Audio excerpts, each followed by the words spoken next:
Good morning, everyone, and welcome to First Things First. Jenna Wolfe alongside Nick Wright, Kevin Wilds, Brian Westbrook. We have made it to Friday. I'm sorry to interrupt you right off the top of the show. It's rude of me, but I just want to tell the audience, 58 minutes from now, I have a major show announcement to make. Jenna doesn't know, Wilds doesn't know, Brian doesn't know. 58 minutes from now, a major show announcement.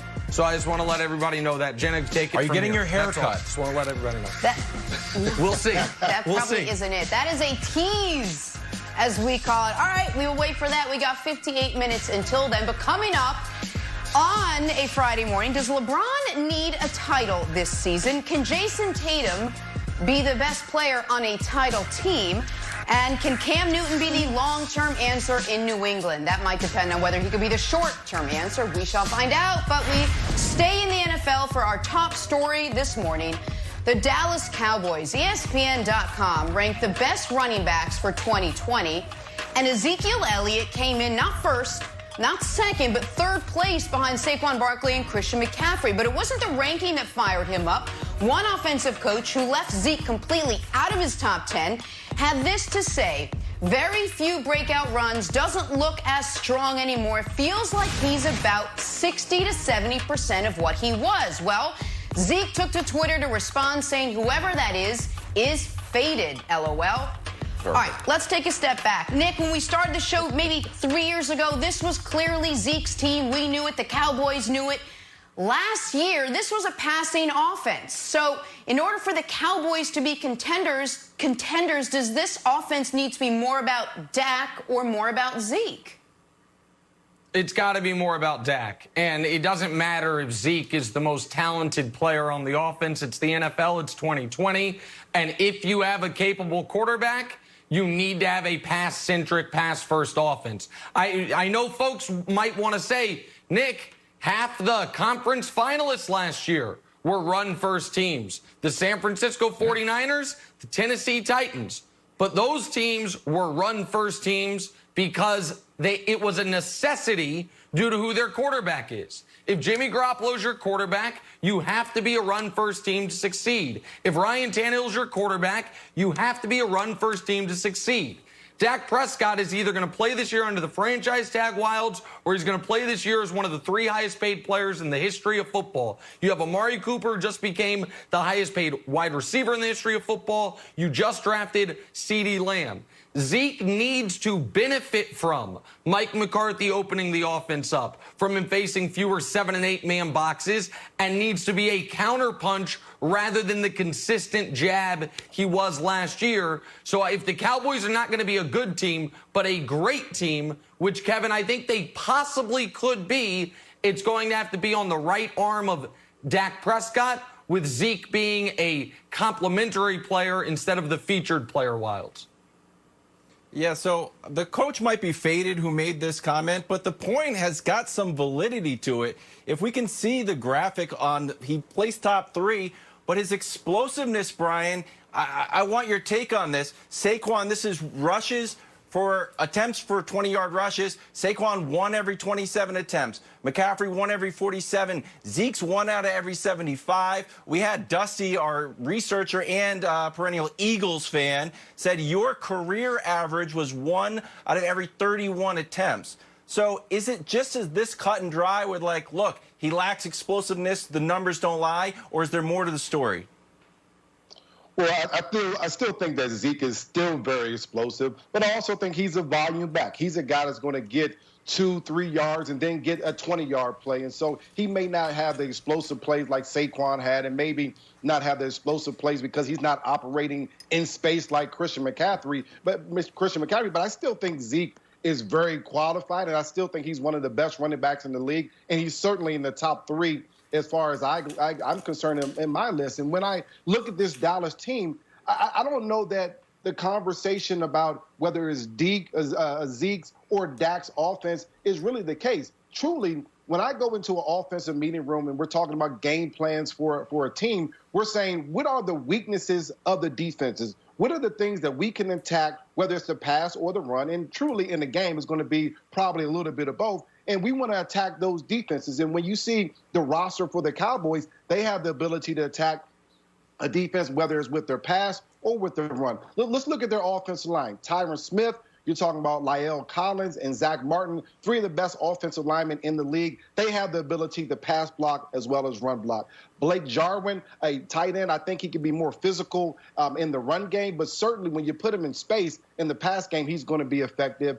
Three wide receivers, Michael Gallup, Amari Cooper, and CeeDee Lamb, they can hurt any defense and can strike fear in any defenses down the field. When you look at Dak coming off his best season in his career, I think that he has the ability to throw the ball down the field. You combine it with Mike McCarthy, and I think you'll have some success there. And then Zeke, one of the top 3 running backs in the league, you combine him with Joe Philbin, the new offensive line coach, who's going to implement that wide zone run game. And now Zeke has the ability to find the hole, cut, and slash the defense. To me, that's going to be an operation for success. But this is what you talk about Mike McCarthy is going to do this year for the Cowboys. He's going to implement more of the 21 personnel that the 49ers ran. The 2 running backs, 1 tight end set. And so what happens with that is if a defense says, okay, they're in a base personnel offensively, we're going to have 4 down linemen and 3 linebackers. Now it's time to pass the ball. We're going to flex Blake Jarwin out. We're going to pass the ball a little bit. But if they're saying we're going to play nickel, now we have 2 linebackers and one cornerback in the game in the nickel slot area. Now we're going to run the football and make a defense respect our run game so you can be multiple in the pass game, in the run game. I think you have the ability to do that. But the one thing I know that this team has to do is in the play action game, when you're taking the ball and you put it in Zeke's belly and then you take it out and now you want to throw the ball down the field, they need to take shots. They need to take deep shots similar to what the 49ers did in their offense. If they do that, they'll be more explosive down the field. And lastly, Mike McCarthy has talked about the shifts in motions. That's what Kyle Shanahan was one of his strong suits, having the ability to say, okay, we're going to shift, we're going to motion and get a defense off balance before the snap. If you can do all those things and you look at their roster, there's no reason why the Cowboys can't be successful running the football as well as throwing the football down the field. And Brian, I think you touch on such an important point, which is allowing the defense to personnel-wise dictate what you're going to do on a given play. Listen, Zach Martin is a great player. He ain't Larry Allen. And Zeke's a great player. He ain't Emmitt Smith. I say that because those Cowboys of the early 90s, Larry Allen used to play the train horn, walk into the line saying they're running right behind me. You know they're running right behind me. I dare you to try to stop it, and they couldn't. The Cowboys too often, I think, over the last few years have thought they could be that. You got 8 men in the box. You expect us to run. We're going to run it anyway. And given the volume that Dak showed you could throw for last year, I do think they can be more pass first. And I'll kick it back to you, Brian. If I'm not mistaken, if my history's right, you made your first Pro Bowl the first year you guys had T.O. And I would imagine part of that was when you got, like, the defense all of a sudden had to focus a little more on Donovan passing deep down the field, and it opened things up for you. And so I just think Zeke can benefit more from maybe a slightly lower volume, but when he does get the touches, they're under less adverse circumstance, if that makes sense, Brian. Well, you're exactly right. When Zeke was doing his thing, he was winning against 7- and 8-man boxes. But now he has the ability, because of those receivers on the outside that defenses have to respect, now he's going to be playing against 5- and 6-man boxes. So for Zeke, this is a great opportunity for him to have a very good season because of the light boxes that he'll face. And then if you throw in that play-action pass, it's going to get even lighter. So this will be a great season for Zeke. I have no question about that. Guys, we talk about Zeke like he's been in the league so long. He's only 24. We know Zeke's one of, if not the best player on the Cowboys team. Is Jayson Tatum the best player on a title Celtics team? Enes Kanter is all in on a Boston championship. Take a listen, Nick. Oh, my goodness. What's up, everybody? This is 2008 Boston Celtics World Champion Trophy. And this is the 17th one, but guess what? 18th one is coming soon. Just wait. Let's talk some Celtics. All right, Antoine, you were with us a couple of days ago. We asked about Boston's chances of winning a title. How could you forget? Nick said 0%. You said 20%. So Marcus Smart, a little more in line with you, Twan. Earlier in the week, he said Jayson Tatum could become one of the best players ever. Twan, is it crazy to think Tatum is already capable of being the best player on a championship team? He could become the best player on their team, but if you look at the Celtics and how they played this year, right before, obviously everything happened, he was playing great basketball. He was on a scoring tear. But they got some other guys on their team. They got 3 guys that average 20 points a game, and Marcus Smart, comes off the bench at 13. So they share the ball really, really well on the Celtics. But his offensive package could be really, really good. He's polishing it up right now. A sneaky, good three-point shooter that we don't really look at him as shooting threes, but he's a very good three-point shooter. He's got all the offensive skills. So he can be one of the best players ever. I don't know if that's – I need some more sample size of that before I give him that. But I do believe he can be a great player. I do believe he can be a 10-time All-Star. He has all the potential of being great. But the Celtics have some good pieces around them, and Jaylen Brown is just as young as he is. And then obviously Kemba Walker's in the prime of his career. So they're going to continue to share the basketball, but he's a great scorer. Here's the thing, Antoine. And you're my guy, and Enes Kanter is the Celtics center. He and I are newfound friends. It's always a bad sign. And I have immense respect for Jaylen Brown, immense respect, and I like Tatum a lot. If the Celtics are to make the finals, Jayson Tatum is going to have to be on the trajectory of not a great player, but one of the greatest players in the history of the league. Why do I say that? The key number here is 22. Not the 20% chance Antoine gave him, but 22. That's how many years Jayson Tatum has been on this earth. Here is the full list in the last 40 years of guys, I'll give him an extra year, 23 and under to be the best player on a finalist. Not even championship team, finalist. Kevin Durant did it at 23 in 2012. LeBron James did it at 22, a little ahead of everybody else, of course, in 2007. Tim Duncan did it at 23 in 99. Shaq did it at 23 in 95. Akeem did it at 23 in 86. That's it. Guys who are 23 or younger been the best player on a finalist. People say, what about Magic? Magic was 20 when he won Finals MVP, but Kareem was league MVP that year. Magic wasn't the best player on that team. I just listed the 17th, 1st, 7th, 13th, and 12th greatest players ever. That is what KD, LeBron, Duncan, Shaq, and Akeem are. So, hey, I'll be the first to admit I was wrong if Tatum can join that list.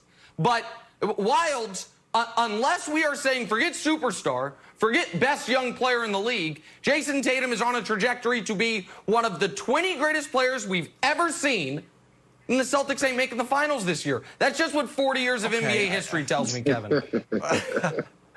First of all, there's nothing more than I like when you have to go through your own calculus of and the 17th best player. The fact that that's always available is just wonderful. But look, Antoine, everybody in the East, the contenders have one reason to win the championship. The Bucks have historic point differential. Philadelphia, they're 29-2 at home. The Raptors are the defending champs. The Heat, the Jimmy factor. It's less statistically proven, but I'm going to dig into it. The Jimmy factor just overall. The Celtics are the only team in the league that, like you said, who have 3 guys averaging over 20. The only team in the league. So look, the idea that we have to be like, hey, this has got to be like Destiny's Child. There needs to be one star. We don't. It can just be very similar to the, drum roll please, the old Big 3 Celtics, not Larry Bird and those guys. But in the playoffs, Garnett averaged 20, Paul averaged 20, and Ray averaged 15. Now, the question for you, Antoine, is, we said earlier when you're talking about the Raptors, they don't know at the end of the game who the ball should go to. I think that ball goes to Kemba. Do you think that there's any chance that the Celtics are actually too balanced and that could be a negative for them? It remains to be seen. That's going to be on Brad Stevenson and who he trusts to have the ball late. It looked like before we had this break that it was Jayson Tatum. We know Kemba was hurt, and he's supposed to be 100% now. I see Kemba still trying to be the guy taking the shot late at games. I think right now people are putting Jayson Tatum in that category because the East is wide open. I mean, obviously Milwaukee, Giannis has been unbelievable. He'll be up for MVP, obviously, again, but besides that, Philly still, Embiid is not, hit his full potential. Obviously, Jimmy Butler's trying to get this young Miami team going. The Raptors don't necessarily, to me, have a go-to guy. They do it by committee. I think when you look at the Celtics, they do it by committee, but people saw that last couple weeks of Jayson Tatum on that scoring tear, and people now starting to think that he can be one of those elite guys, but he's not there yet. They have a great balanced attack offense in Boston. Nick, I want to just ask you a quick question, real quick. I was just going to say, and probably to your point as well, like, you know who does believe in Jayson Tatum? Obviously, is Danny Ainge and the Boston Celtics. They could have had Anthony Davis, but Danny Ainge said, I'm not getting rid of Jaylen Brown. I'm not getting rid of Jayson Tatum. Those are my core guys. I mean, the Celtics seem all in on maybe Tatum or Brown, but probably Tatum being their guy for the foreseeable future. Yeah, and that's one of Danny Ainge's many missteps. If you could have had it, you could have had Kawhi.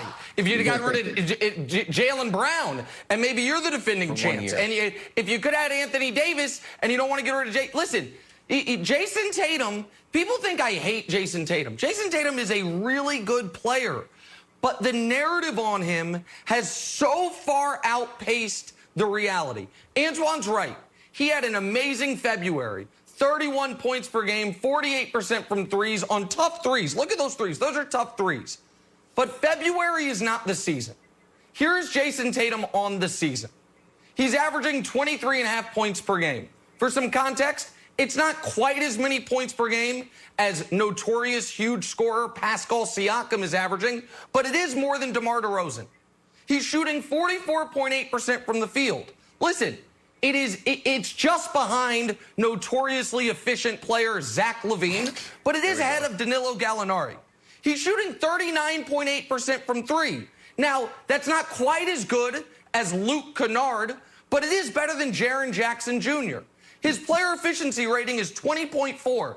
Now, it's not quite as good as Domantas Sabonis, but it is ahead of De'Aaron Fox. Like, that's what he's been this year. Folks will say, oh, my God, Nick, you're forgetting the playoff runs. What? The fact that he dunked over LeBron once in a series where he averaged 18, 4, and 2? I think other people are forgetting, Antoine, the playoff series against Milwaukee when he gave you a resounding 12 points per game on 36% from the field.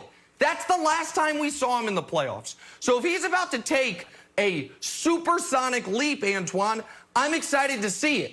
But we don't have any evidence of it aside from 12 games in February. And so that's what I will need to see in order to believe the Celtics can make the finals, much less win a championship. I think, Nick, you're obviously right, because the February got everybody excited. It got me excited. We saw an offensive package that we didn't think he had. He was really, really good. So I think everybody's holding their head on that he can be the next guy, the next great Celtic. And he has the potential to be that. So I think as the season goes along, that we continue to see him in the playoffs. And if he's able to show up big come Eastern Conference Finals against the Milwaukee Bucks, which I believe those two teams would meet up, we'll see if he can get over that hump. And then obviously you can have LeBron James waiting on you in the finals. So it remains to be seen, but he's headed in the right direction.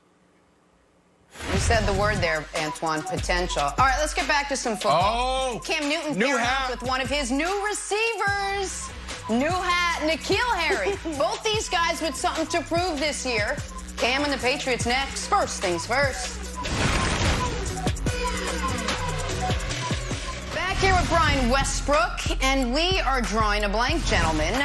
A week after we saw Cam working out with Mohamed Sanu, he was back in action yesterday with N'Keal Harry. This from out in L.A. Jay Glazer weighing in on how Cam will fit in up there in New England. Said a healthy Cam can certainly be the Patriots quarterback of the future. Nick, Cam's chances of being the long-term answer at QB are blank.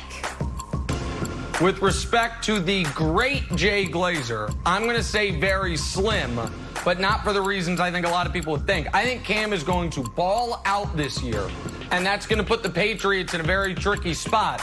either franchise tag him, which would be for 2021 around a $33 million cap hit, which I don't know if they're equipped to take on, or sign him to a massive long-term deal, because I think there will be suitors, and that doesn't seem like Belichick's style. So I think this is going to be a one-year-only appearance for Cam, even though I expect him to do wonderfully there, Brian. So I say it's very slim because of the money.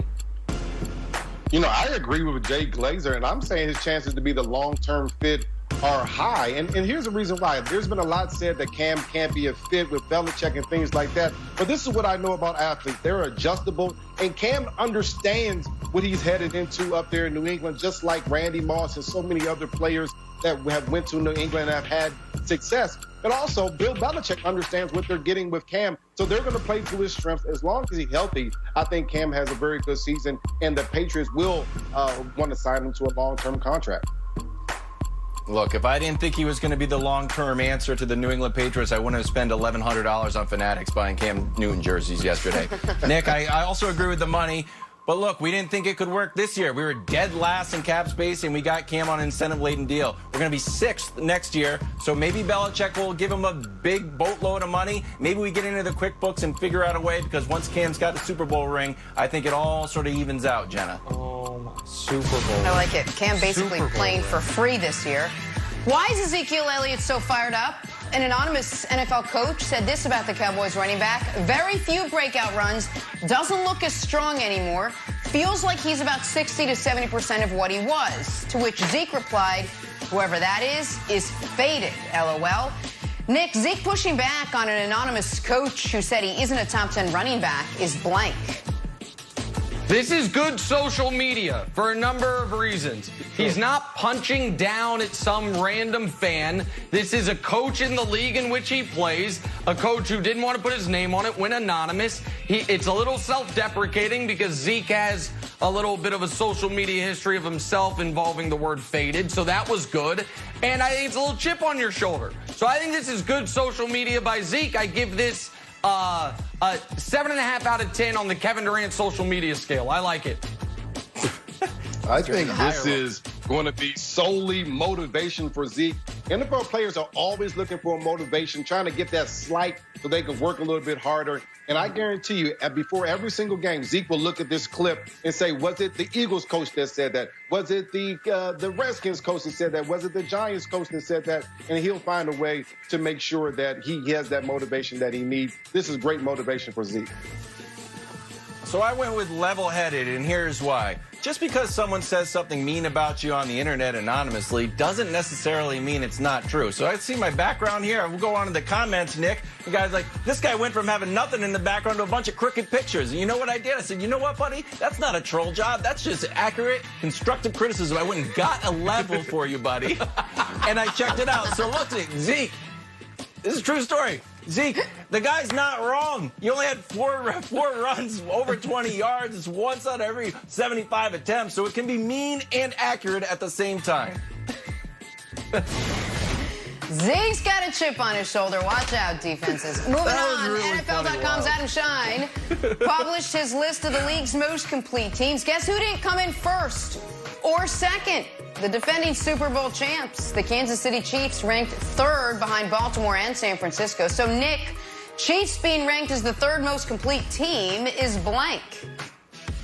Well, first of all, shout out to Adam Shine, who not only has a great radio show, but a great, wonderfully produced television show as well. Also, this to me is shocking. And here's why it's shocking.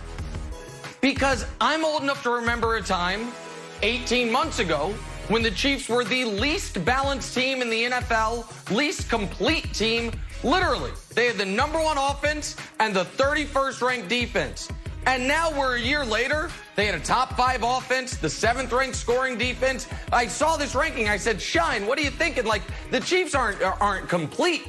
And then I remembered, not only did, of course, we win the Super Bowl, but our defense got far, far better. So I was, as a Chiefs fan, I was shocked to see us this high, not this low, because in my head, we're still an unbalanced team, but Shine has dissuaded me, and now I'm starting to, as I talk myself through it, I actually think we were underranked here, Brian. Probably should have been #1. Well, I'll tell you this: the Chiefs, they should not have been number one. And I think the list is factual. When you talk about the Ravens as well as San Francisco, they are much more a complete team. Now, the Chiefs have a much better player at the most important position in football, and that's Patrick Mahomes. But if you're talking about defense and offense, then you have to have the Baltimore Ravens as well as the San Francisco 49ers in front of the Chiefs.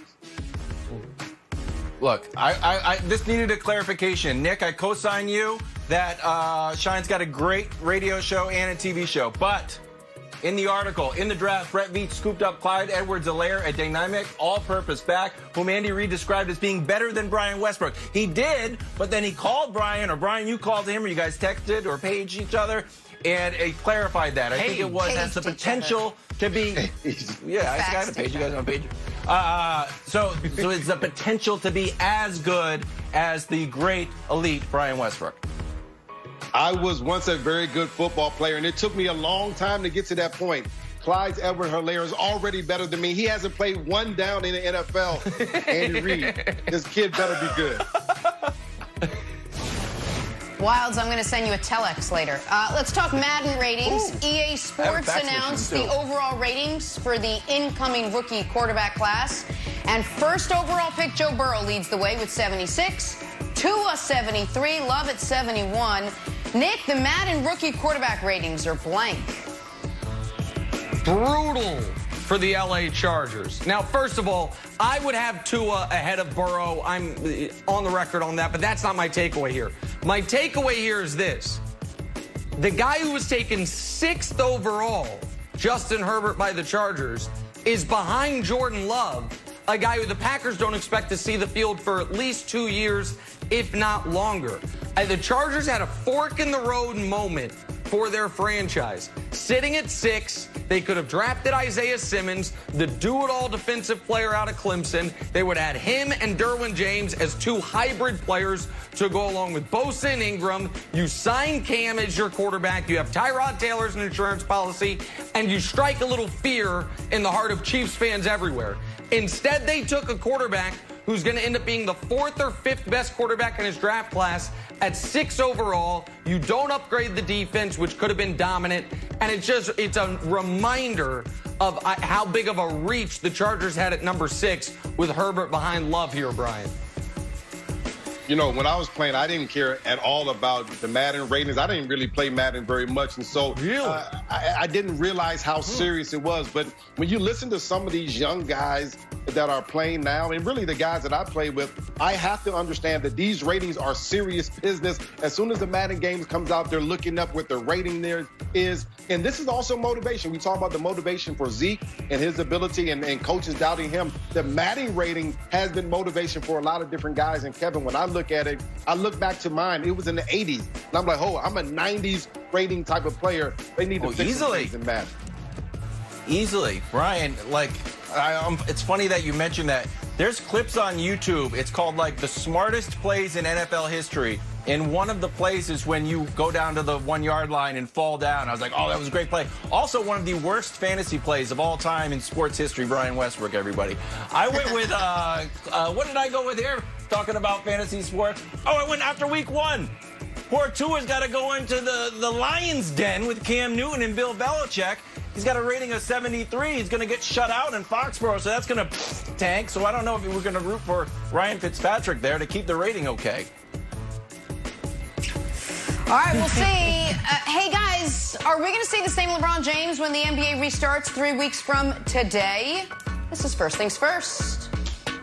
Brian, you were a 94 overall in 2009. That's pretty good. I got your back, man. That's great, Brian. A 94 overall.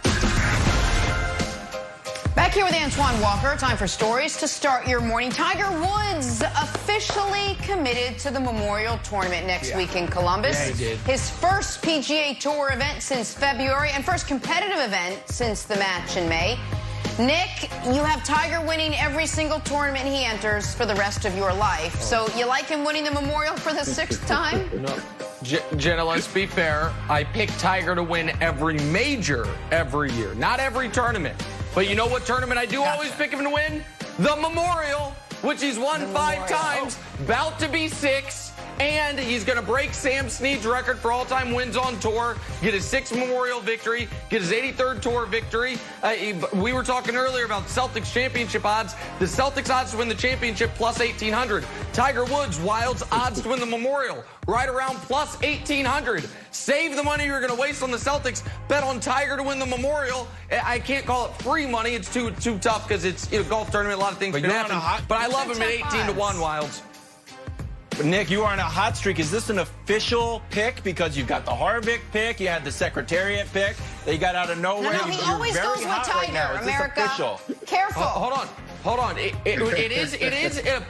is not an official gambling advice moment until we see how this week's tournament goes. We got to let this week's tournament, I think it's the Workday Charity Open, let that finish up, and around this time next week, we'll let you know, Antoine. But I'm telling you right now, Tiger, win number 83. I feel it coming in about 11 days. I'm the biggest Tiger fan, so I'm with you. Usually when Tiger's playing well, I'm playing well. So I like the fact he's back. Yeah. I like you it. Didn't know I had a golf game. See? You didn't know I had a golf game, did you there, Nick? Let's hit the links when the world opens up, Antoine. Let's go. All right, moving on. Next up, I got Tibbs. According to Woj, Tom Thibodeau, the top candidate for the Knicks head coaching job. Antoine, Tibbs a good fit in New York. They're bringing a lot of guys in they're looking at. I like Tibbs. I think he's a great coach. I got an opportunity to really watch him coach when he was obviously with the Bulls. I don't think he'll be a good pick for them. I don't think he's good with young guys. I think they have to find the right fit, a guy that can motivate young guys. This is a team that's not got a big-time free agent. You don't know when they're going to get a big-time free agent, so you got to develop talent from within. Tibbs is stubborn. He wants to win right now. And with this team, this Knicks team, you got to develop. I mean, you got R.J. Barrett, Kevin Knox. You got these guys, Julius Randle. So you got to continue to try to develop these young guys. I don't think Tibbs is the right coach for him. I think he's more for a veteran team, a team that's already playoff ready. I just don't like that fit for them. I would like to see somebody else there. Wilds, Antoine just pulled a me. I really like this guy. I think he's a great guy, which is why he's going to stink. Like, I just heard someone else do my thing, which is you compliment on the front end so you can knife him in the back on the back end. That's right. You're right. Wilds, no, Antoine's major knock on it. It's because he wants to win. Wrong guy wants to win. Wrong guy for New York. You know the organization's in a bad spot when a coach who wants to win is the wrong choice. Antoine, who do you want in there if you don't love Tibbs? But you got to think about it. He has to develop talent. Tibbs going to have to develop those young guys. So it may take a year or two for these guys to start hitting their potential. I don't know if he has the patience for it. I think he wants to win right away. I mean, I'm kind of biased. I like Mark Jackson. I just like what he did with Steph and Clay and Draymond and those guys as far as motivating them, making them better players. I know they don't have the same talent as the Knicks. Don't think I'm crazy. I know the Knicks don't have that type of talent right now on the roster. But, you know, R.J. Barrett looks like he's going to be a pretty good player. Julius Randle has shown he can be really good. They got some pieces there. You got to continue to develop those guys. Jenna, it'd be amazing for Mark Jackson. He'd go from one of the best shooting teams ever to the worst shooting team in the league. Go ahead, Jenna. Sorry. Little net result here. Hey, was KD the reason the team signed his good friend Michael Beasley this week? Yes. Brooklyn Nets GM Sean Marks came out and backed KD yesterday, saying, I don't think it's fair to call Kevin on every single thing we do. I added the tone and the nuance. Wilds, you buying Kevin Durant had nothing to do with this? I have no idea what to make of this story. If you don't call Kevin Durant, what are you doing? Like Jenna, if we hired Marnie to be the graphics producer, it'd be weird if you talked to Marnie and be like, Marnie, you're working on graphics?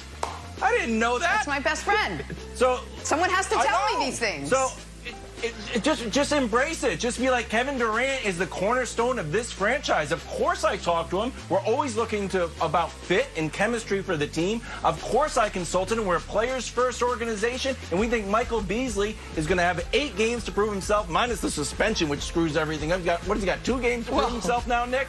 And we're looking for him. He's going to be a great part of the Brooklyn Nets, we hope.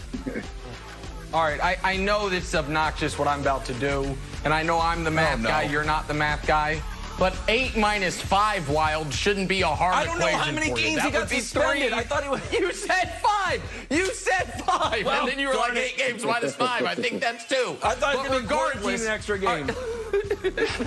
Sean Marks. Listen, Sean, the fact that you signed a player who played very sparingly and poorly in his last time in the league and is facing a suspension, and now you're telling the world, no, this was all me. I like you, Sean Marks. What you doing? This signing makes no sense whatsoever unless it's because KD was like, hey, we got these roster spots. Why don't you give super cool Bees a try? Which I'm totally fine with. Like, Kevin Durant is trying to, follow a very, call it scripted out path that someone else has already laid out for him on how to lead a team and be an NBA superstar. And so first step is he tried to get the right coach in there. Kenny Atkinson, you're gone. And now it's bringing guys he's comfortable with. But when you have an 8-game regular season left, Antoine, and Bees is suspended for the first 5, it just strikes me as an odd signing. Listen, man, I was an all-star in the league. And every decision when I was with the Celtics came through me and Paul, no matter who we signed. Nice. They asked us first and got our opinion. I don't know why Sean Marks is trying to do this and say Kevin didn't have anything to do with it. He'll be crazy, too. Who knows Michael Beasley better than Kevin Durant? So obviously you want to get his opinion about it and see if it's okay to bring him in. So I don't know why he did that. Maybe he's trying to take the pressure off himself to say that, look, I'm out here trying to find talent to replace the 5 guys that we're going to be missing. But no, he definitely talked to Kevin about it. It's typical. Any good GM is going to talk to their best players about bringing in guys. It's the only right thing to do, because those are the guys that you live behind. You got to make sure that those guys are happy. So believe me, and not only KD got a call, Kyrie Irving got a call too.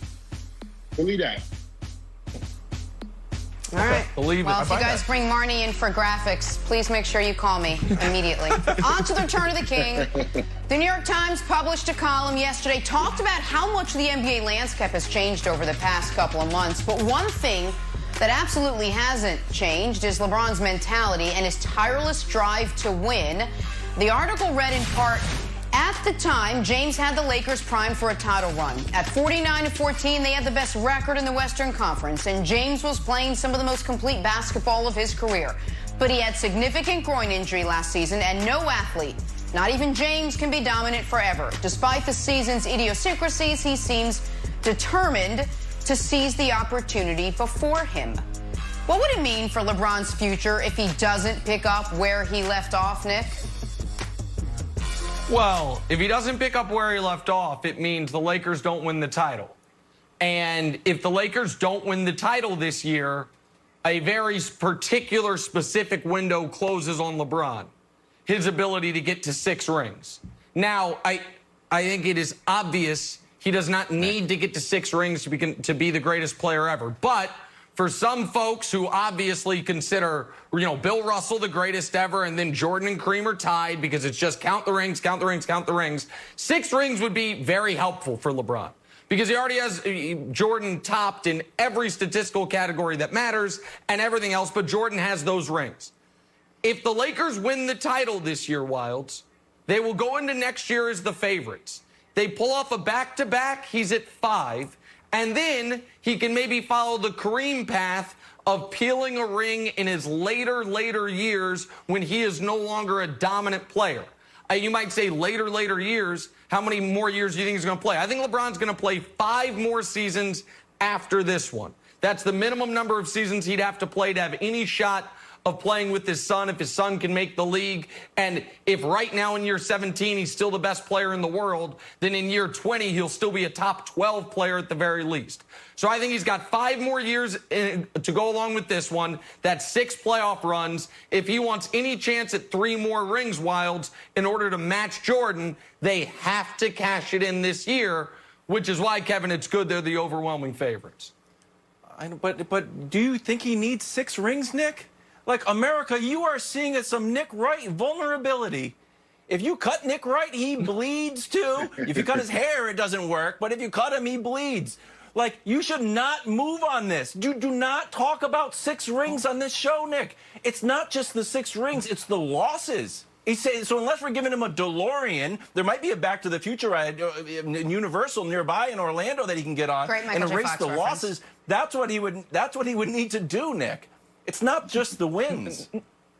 Okay, so couple things. One is I have not moved on this at all, but I enjoy more people joining up with me. When I went on Colin Cowherd's show 2 days after the Cavs beat the Warriors and said LeBron isn't on pace to be the greatest player ever, he is the greatest player ever, I think that was about 2% national approval rating. We saw after the Jordan doc, it's now at about 23%.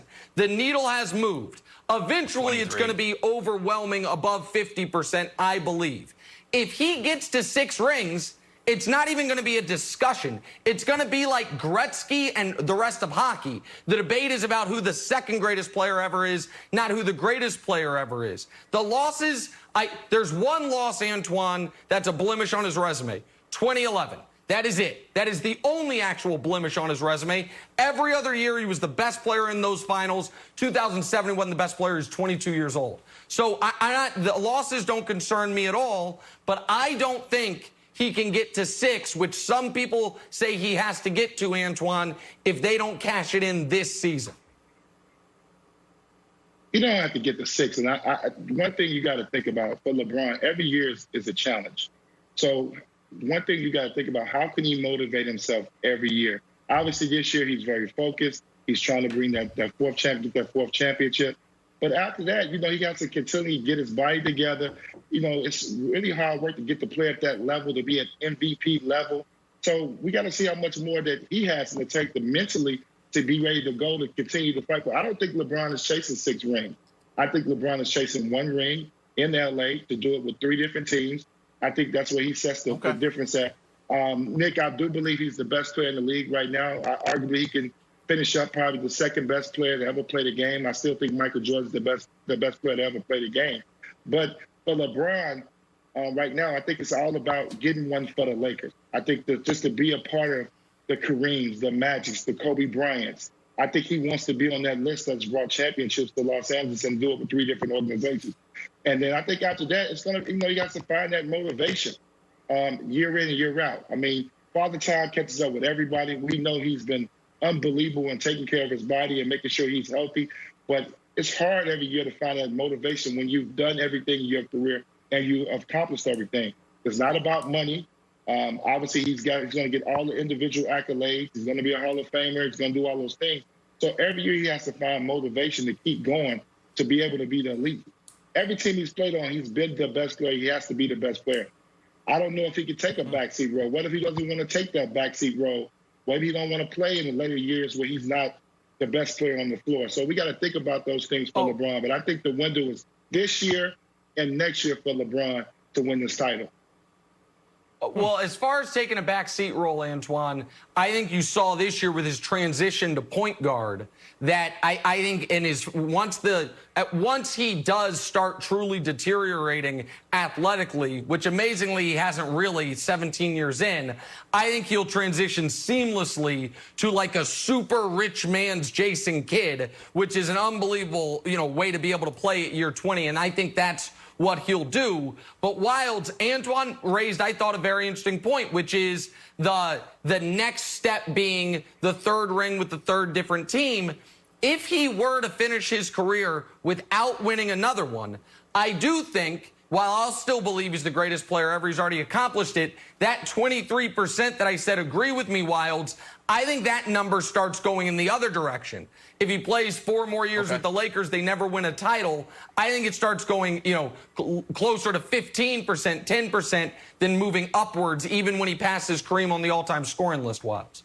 I'll give you a weird one that you hate, Nick. What if he made the finals and lost? So would making the finals and losing actually be worse for his legacy than losing in the Western Conference Finals?